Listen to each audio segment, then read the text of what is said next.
शायद आपको याद होगा तो हम एनएसजी की कभी चर्चा की है, न्यूक्लियर सप्लाई ग्रुप, जो यहाँ आज के इस लेक्चर में रिलेवेंसी हो जाता है। तो हमने जो न्यूक्लियर एनर्जी बनाने के लिए जो हमको यूरेनियम चाहिए, वो हम ऑस्ट्रेलिया से ज़्यादा प्राप्त कर सकते हैं, लेते भी हैं। ऑस्ट्रेलिया की पॉपुलेशन 2.5 करोड़ है और यूरेनियम का स्टोर पूरी दुनिया का 30%, यानी 1/3 यूरेनियम उसी के पास है और पॉपुलेशन 2.5 करोड़ है। लेकिन यूरेनियम तो एक दो देशों के बीच हुए समझौते का परिणाम होगा ना मिलने का। तो जो एनएसजी है, भारत एनएसजी का सदस्य नहीं है, न्यूक्लियर सप्लायर ग्रुप में इंडिया नहीं है। कुल 48 देश न्यूक्लियर सप्लायर ग्रुप में है, जिसमें चाइना है। और कोई भी एक देश अगर इस बात का विरोध करे, 49वां अगर कोई देश बन रहा हो, तो कोई एक देश इस बात का विरोध कर दे कि इसको नहीं रखना है, तो वो सदस्य नहीं हो सकता। यही बात अटकी हुई है कह लीजिए भारत पे। चाइना चूंकि एनएसजी का सदस्य है, तो चाइना नहीं चाहता कि भारत इसकी सदस्यता पाए। एक के विरोध मात्र से आप 49वां नहीं बन सकते। जबकि इसका जो पूरा एक प्रकार से कहा जाए चर्चा परिचर्चा विमर्श रहा, वो बराक ओबामा के टाइम में बहुत ज्यादा था। प्रेसिडेंट जब यूएसए के थे बराक ओबामा, तो आपको ध्यान होगा कि भारत की बहुत पटरी बहुत अच्छी थी। अभी भी सब सही है, मतलब बहुत अच्छा था।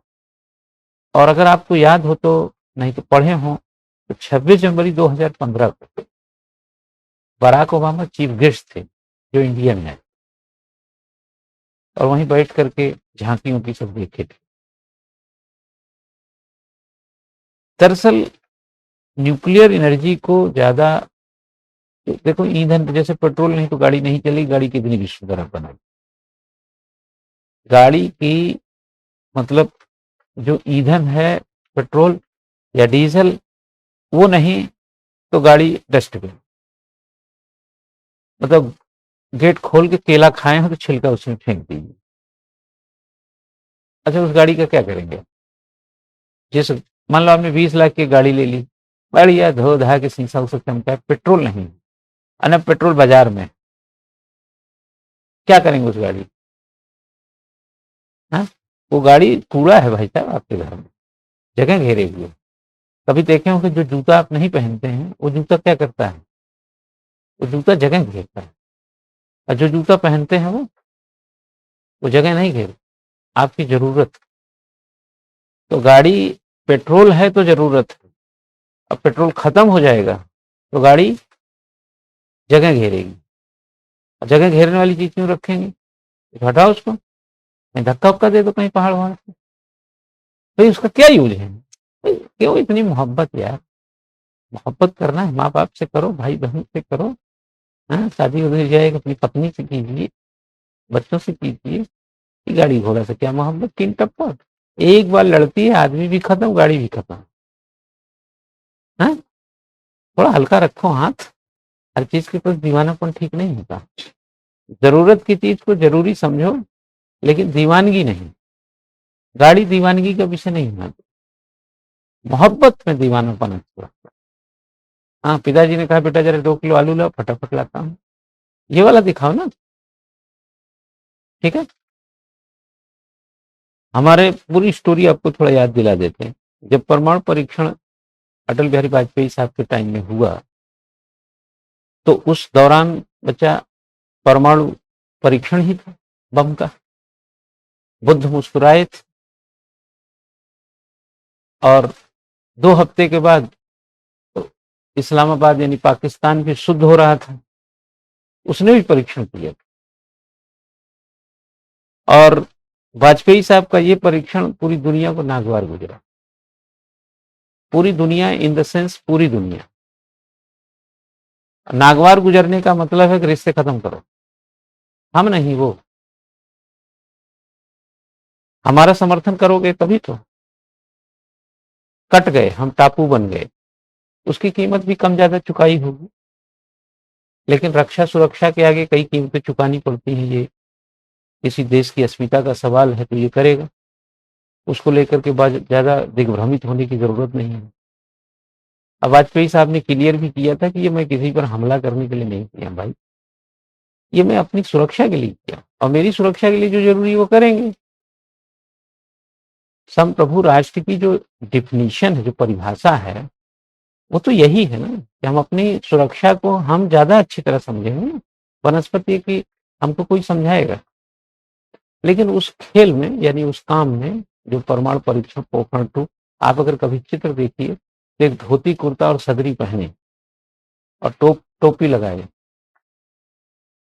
है ना, और एक बढ़िया पैंट शर्ट पहने, टोपी लगाए, एक प्रधानमंत्री दिखेगा तो एक डॉक्टर एपीजे अब्दुल कलाम भी दिखते हैं। कभी आप चित्र देखते हैं कितना जबरदस्त वो चित्र है। तब कलाम साहब राष्ट्रपति नहीं, कलाम साहब राष्ट्रपति 2002 में बने, और वो राष्ट्रपति बनने से पहले भारत रत्न थे, ये भी जानना।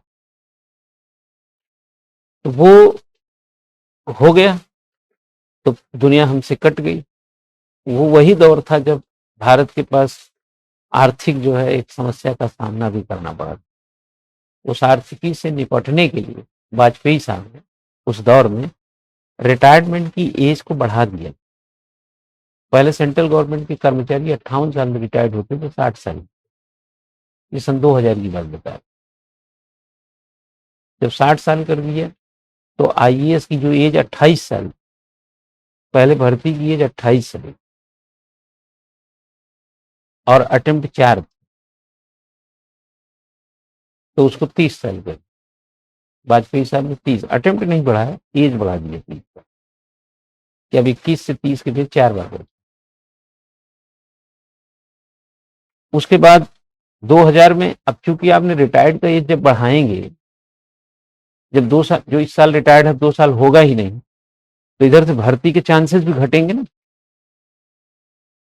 तो सिविल सर्विसेज की वैकेंसी, मुझे ठीक से याद है वो दौर हम लोगों का आखिरी टाइम चल रहा था, मतलब 270 वैकेंसी, 270। अब 270 में 15 गुना करके देखिए, 15 गुना प्रीलिम्स पास होते हैं, तो 270 में करेंगे तो 3,500-4,000 के बीच आप 2700, तो 10 गुना हो गया, उसी को 1350 और कर दिए, करीब 4,000 लड़के जो है प्रीलिम्स क्वालिफाई करेंगे। जो इस साल अभी 2023 का इंटरव्यू होने जा रहा है, उसमें 2700 लड़के केवल इंटरव्यू देने जा रहे हैं। बेसिक डिफरेंस देखा है ना आप। 2700 जहां इंटरव्यू देने जा रहे हैं, कहां 4,000 केवल प्रीलिम्स पास होते उस टाइम। तो संभावनाएं, जैसे एक वैकेंसी में 15 लड़कों के प्री पास करने की संभावना बढ़ती है, वैसे एक वैकेंसी घटने से 15 लोगों की संभावना घटती भी है। आप समझे। तो जो एक ओरिएंटेशन था उस दौर का, वो तो जैसा पैसा चल ही रहा था भाई, उसको पीपीएफ से पैसा नहीं देना था, वो प्रोविडेंट फंड से। जो रिटायर्ड नहीं होगा तो पैसा रुका रहेगा ना, तो उससे काम कर लेंगे हम। ऐसे जो भी उन्होंने इसको समझाने का प्रयास किया। उसके बाद हमारे संबंध अमेरिका वगैरह से भी अच्छे नहीं, क्योंकि अमेरिका बम खूब रखा है, लेकिन हम बम फोड़े तो नाराज होता है। George W Bush junior, bill Clinton के बाद जॉर्ज डब्ल्यू बुश जूनियर आया एज यूएसए प्रेसिडेंट, लेकिन वो 2006 में तब तक थोड़ी बर्फ पिघल चुकी थी। 2004 में सत्ता बदल चुकी थी, वाजपेयी साहब से मनमोहन सिंह जी आ चुके थे, और कोई देश रोज और वर्षों तक नाराज इसलिए नहीं हो सकता है क्योंकि फिर उसके input output, export import strategy में, चाहे वो इकोनॉमिकल स्ट्रेटजी हो, ट्रेड हो, या किसी प्रकार का अन्य डिप्लोमेटिक हो, प्रभावित होता है। अब भारत चूंकि एशिया में अमेरिका का एशिया के देश यानी भारत के साथ संबंध रखना अमेरिका की भी मजबूरी है, क्योंकि चाइना को संतुलित करने के लिए भारत से उसकी दोस्ती अनिवार्य है, और दक्षिण एशिया में शांति के लिए भारत से बहकर दूत नहीं। भारत को अगर दक्षिण एशिया की शांति का दूत घोषित कीजिए तो वो बहुत सही शब्द है। लंका में प्रॉब्लम हो तो भारत चिंता करता है, अफगानिस्तान में प्रॉब्लम हो तो भारत चिंता करता है, मालदीव में हो तो भारत चिंता करता है, नेपाल में हो तो भारत, बांग्लादेश में हो तो, यानी कि जो सार्क देश हैं 8, इन सभी में कहीं पर कुछ अड़बड़ सड़बड़ गड़बड़ हो तो चिंता पहले भारत को होती। और अगर इस चिंता में थोड़ा ताकत की भाई चिंता भारत को थोड़ा यहां ध्यान देना चाहिए, तो अमेरिका इसलिए होता है क्योंकि दक्षिण एशिया में टर्बुलेंस का मतलब अमेरिका का भी नुकसान। अब भारत में अगर टर्बुलेंस है तो फिर मजा चाइना लेता है, चाइना को तो मजा आएगा लेकिन अमेरिका ठीक नहीं मानता इसे। ये हमारी स्ट्रेटजी मान लीजिए, या हम इस लायक हो गए हैं, जो भी समझना है। हालांकि 2006 में जॉर्ज डब्ल्यू बुश आया, जो उसका सीनियर बुश का बेटा था, जो इराक पे पहले हमला 1991 में किया था कुवैत के कब्जा करने पर, वो वाले बुश का बेटा था ये जूनियर। तब तक संबंध थोड़े पटरी पाने लगे। मनमोहन सिंह साहब 2008 में न्यूक्लियर डील लेके आए, जिस पर उन्हें वामपंथ के समर्थन से चल रही थी सरकार उनकी, उन लोगों ने समर्थन वापस ले लिया और सरकार गिरने वाली थी, लेकिन मुलायम सिंह यादव और मायावती की पार्टी, समाजवादी बहुजन समाज पार्टी ने समर्थन देकर उनको बचा लिया। फिर बाद में 2009 में इलेक्शन हुआ, फिर कांग्रेस ही जीत गई, मतलब ठीक ठाक सीट पा करके फिर सरकार में आई, यानी रिपीट कर गए मनमोहन जी। सब ऐसे चलता रहा। ऑस्ट्रेलिया के साथ यूरेनियम को लेकर के कि हम खरीदारी कर पाए का डील भी, बातचीत भी समय समय जारी। 2006 तक अमेरिका का जो एक प्रकार से वाजपेयी साहब के टाइम में जो परमाणु परीक्षण था, वहां से लेकर यहां तक के बीच में कहा जाए रिश्तों पे जो बर्फ जमी थी वो पिघल गई, तभी तो आया था ना, मतलब ठीक हो गया। लेकिन ऑस्ट्रेलिया भी उसका पिट्ठू है। ये सब एपेक के देश है ना, एशिया पैसिफिक। भारत भी एशिया पैसिफिक में जाना चाहता है, लेकिन चूंकि भारत जो है दक्षिण एशिया का है और हिंद क्षेत्रों का है, तो पैसिफिक में नहीं जाएगा। हमारा रीजन पैसिफिक से नहीं मिलता है, हमारा इंडो जो सागर है उससे है, तो हम एशिया पैसिफिक में एंट्री नहीं मार सकते। हालांकि भारत की अपने कद काठी से हो सकता है कि ये एक नया चेंज आ जाए, क्योंकि भारत आसियान के मार्फत एपेक के साथ घुसते हुए अपना एक बड़ा बाजार और अपना एक कह सकते हैं कि आदत जो विकास की होती है, जो सोच होती है, उसको प्राप्त करना चाहता है। लेकिन एपेक का वो सदस्य नहीं है और संभव भी नहीं है मुझे लगता है, क्योंकि वो एशिया पैसिफिक कंट्री का है, तो जो पैसिफिक देश हैं वही रहेंगे। तो ऑस्ट्रेलिया भी है, उसमें अमेरिका भी है। तो ऑस्ट्रेलिया अमेरिका का एक प्रकार से कहें कि जो अमेरिका करता है ऑलमोस्ट वैसा सोचता है, पिछलग्गू टाइप का। और जैसा अमेरिका सोचता है ब्रिटेन भी वैसा सोचता है। नाटो के देश तो सब वही हुए ना। तो एक प्रकार से यूरोपीय देश और अमेरिकन, अमेरिका में कनाडा को भी ले लीजिए, मैक्सिको को भी ले लीजिए, ये सब एक ही तरह के देश, एक ही थिंकिंग के, ठीक। तो इनके बीच का साठ गांठ, तो अमेरिका तो ठीक हो गया, लेकिन ऑस्ट्रेलिया उतना ठीक नहीं हुआ। शक यह है कि अगर हम यूरेनियम आपको देते हैं तो आप परमाणु बम बनाएंगे, जबकि हकीकत है कि यार हमको एनर्जी चाहिए। तुम कहां मुगालते पाले हो? 2.5 करोड़ की जनसंख्या है, तुम कितनी एनर्जी तुमको चाहिए? तुम तो यूरेनियम बेचोगे, चाइना को बेच ही रहा था। चाइना खूब बोरा भर भर के यूरेनियम ला ही रहा था वहां से, ऑस्ट्रेलिया से। और चाइना क्यों चाहेगा कि ऑस्ट्रेलिया और भारत के बीच में ऐसा संबंध बन जाए कि यूरेनियम उसको बेचे और ये या भारत को मिले? एक तरफ एनएसजी में घुसने नहीं देगा, दूसरी तरफ हम अड़ंगा लगाए रहेंगे कि ऑस्ट्रेलिया से तुम यूरेनियम लेने न पाओ। इतना छोड़ दो, हम कनाडा तक, अब कनाडा से यूरेनियम लाएंगे, कितना बड़ा बड़ा जहाज ले लेके आएंगे। दूसरा मंगोलिया बगल में है कि नहीं, चाइना के आगे देखिए मंगोलिया है ना, लेकिन मंगोलिया में भी वो अड़ंगा, चाइना की बाउंड्री सटती है ना, वहां भी अड़ंगा। और इधर भी अपना डिप्लोमेटिक तरीके की, मतलब ऐसे रखो, आसियान के बाजार पे 70% तुम्हारा कब्जा, दक्षिण एशियाई बाजार पर तुम्हारा कब्जा, खाड़ी देशों पे तुम, ये पश्चिमी एशिया पर तुम रहो, अफ्रीका के गरीब फरीब मध्य अफ्रीका पे तुम जमीन जायदाद उनकी हड़पो या लीज पे लो, खेती बाड़ी करो, मतलब पूरी दुनिया में तुम ही रहोगे क्या? मतलब चाइना की जो पूरी मोनोपोली है आप देखें तो। अब भारत के पास भारत भी तो अपना एक वजूद और एक महत्वपूर्ण रोल में तो है ही, इसमें तो कोई शक ही नहीं है। 2013 आते आते ऐसा लगा था कि ऑस्ट्रेलिया के साथ जो इंडिया का डील है यूरेनियम को लेकर हो जाएगा। चलो सरकार बदल गई 2014 में, और 26 मई 2014 को मोदी साहब प्राइम मिनिस्टर बन गए। मोदी साहब जब 26 मई 2014 को आए तो फिर अब नई सरकार के साथ नया, और ऐसा नहीं है कि हम ही लालायित हैं, दूसरे देश भी। और 20 नवंबर 2014 को ब्रिस्बेन ऑस्ट्रेलिया में G20 की मीटिंग थी, जैसे आपने कराया, जैसे हम लोगों ने दिल्ली में कराया ना 20 साल, उसी तरीके से G20 की मीटिंग ब्रिस्बेन में थी ऑस्ट्रेलिया। मोदी साहब गए, चाइना का जिनपिंगवा गया, पुतिन जी गए सब, और उधर से बराक ओबामा आए। उस समय बराक ओबामा वो राष्ट्रपति थे,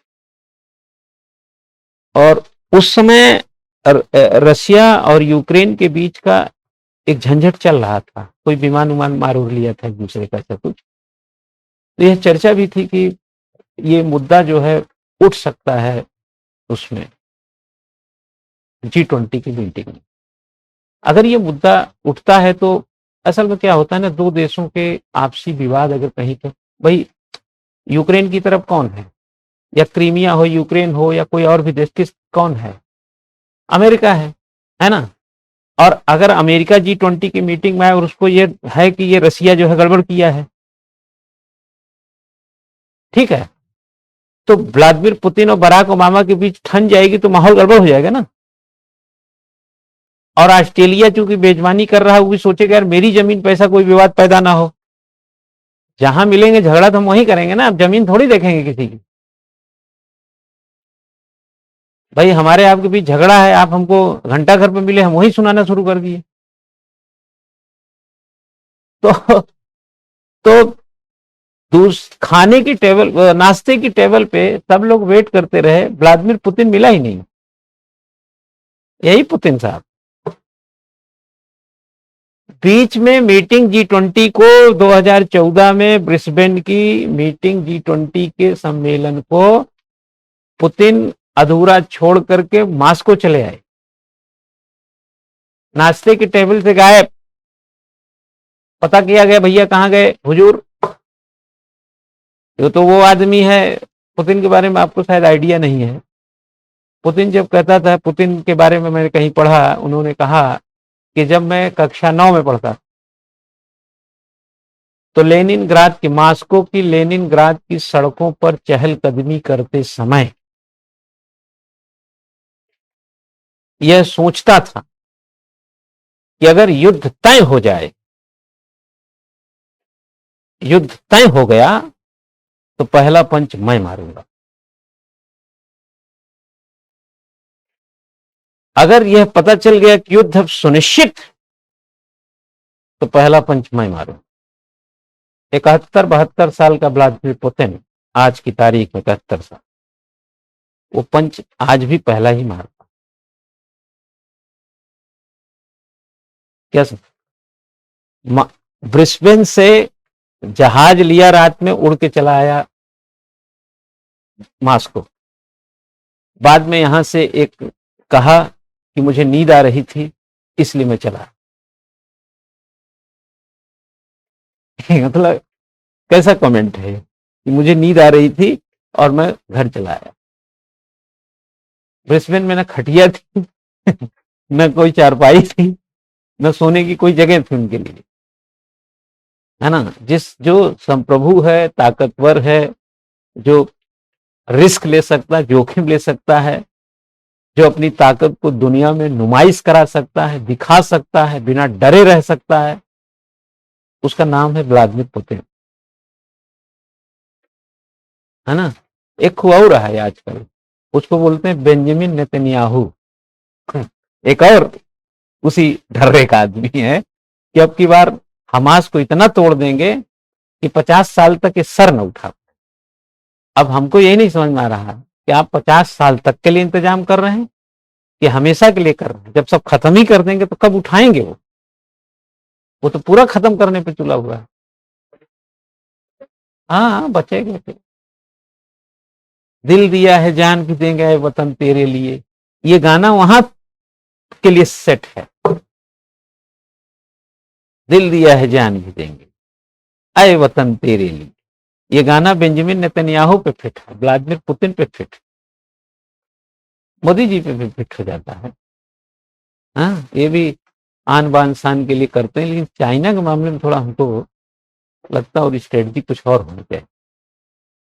पाकिस्तान को तो हमने लपेट दिया है, पाकिस्तान अब नहीं कर सकता इतनी गलती, लेकिन चाइना की गुस्ताखियां अभी पूरा अंकुश संभव नहीं हो पा रहा। एनीवेज, खैर तो उस ब्रिस्बेन के मीटिंग में जब उन्होंने ऑस्ट्रेलिया के प्रधानमंत्री के कंधे पे हाथ रखा ना, कौन? मोदी साहब। अरे क्या खटाक न्यूक्लियर यूरेनियम का समझौता। हम लोग बोलते हैं येलो केक पॉलिसी, हमने इस पे लेख भी लिखा, संभव हुई येलो केक पॉलिसी।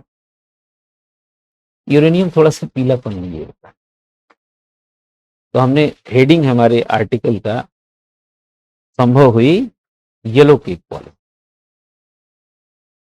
तो येलो केक पॉलिसी पर सिग्नेचर हुए, यूरेनियम का रास्ता खुला। आप बता सकते हैं सबसे ज्यादा दर्द में कौन रहा होगा? चाइना।